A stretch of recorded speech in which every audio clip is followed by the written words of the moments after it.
Hello there. Today I watched Fool's Paradise, and now I want to tell you about it. Fool's Paradise is a comedy film written by, directed by, and starring Charlie Day. Day plays Latte Pronto, a mentally handicapped man with the intelligence level of a 5-year-old. Pronto is found by a Hollywood producer selling oranges on the side of the road, and through a series of lucky events ends up becoming a movie star. He rides on top for a little while before it all comes crashing down around him. Besides Charlie Day as Latte Pronto, the film also stars Ray Liotta as the producer, Ken Jeong as Lenny the publicist, and features a number of famous faces in small roles. Kate Beckinsale does a small part, Adrian Brody, Andrew Santino, Jason Bateman, etc. The majority of the film's screen time is spent watching Pronto as he's dragged through the industry as a slightly unwilling participant. He doesn't understand what's going on and can't communicate, but he's cooperative enough that they can use him anyway. He's put in front of a camera and asked to act, has to deal with slimy agents who take his silence as compliance, and deals with all of the most eccentric people Hollywood has to offer.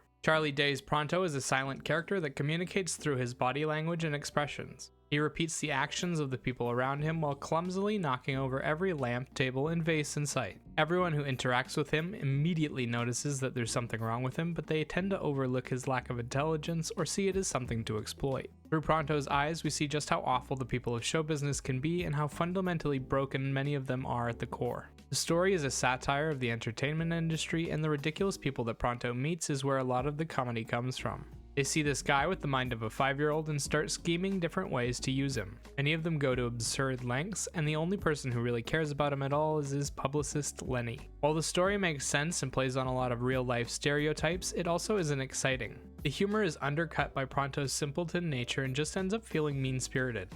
Most of the jokes are mildly humorous at best, and Pronto doesn't do anything. He walks through all of the scenes reacting in confusion to everything that's said to him, never speaking, and reacting in fear to what's done to him. The tone of the entire film feels off because of it, and rather than feeling like a comedy, this movie comes off as a tragedy. We're forced to watch as this helpless guy goes through life getting used and abused by absolutely everyone he meets with no help in sight, and then it ends rather abruptly. At least they had the decency to give us a sweet note at the end with the friendship between Lenny and Pronto. All of the characters are stereotypes, most of them obnoxious, and the few who aren't still don't get enough development to be interesting. Pronto isn't really a character.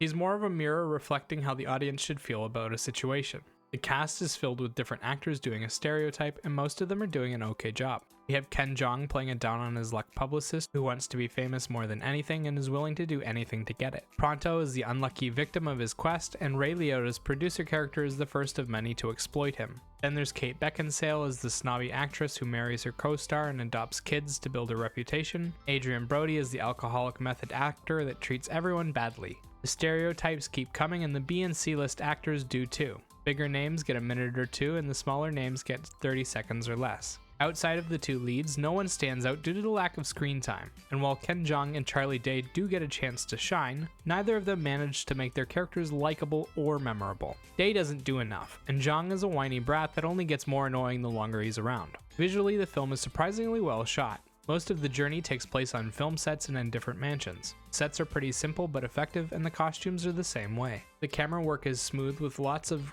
complex and interesting angles used throughout the film. The lighting's good and the characters pop out well from the environment. It's just nice to look at generally. There were also some nice scenic shots of the city at night that I enjoyed. There isn't much visual humor, but there are a few gags here and there. They aren't that funny though, and aside from looking nice and being easy to follow, the visual journey doesn't have much to offer beyond a smooth experience. Sound-wise, the film seems really lost. There are all kinds of background tracks strewn throughout the film, and at times they can even be pleasant to listen to, but they rarely fit the mood of the scenery and often don't feel like they even fit the genre of the film. There are a lot of epic romance and mysterious sounding tracks that stand out as really interesting songs that are so poorly used. They straight up clash with the scenery, and I don't know if they ever even came close to getting the right emotion. There is also a lot of silence throughout the film. Times when the characters are given the opportunity to work solo, and none of them takes full advantage of it. Overall, Fool's Paradise is an incredibly strange film. It wants to be a comedy, but it just isn't funny. The cast is doing what they can, but none of them manages to stand out. The visuals are kind of nice to look at, but fail to execute anything worthwhile, and the soundtrack just seems like it was taken from another film. The music doesn't fit at all.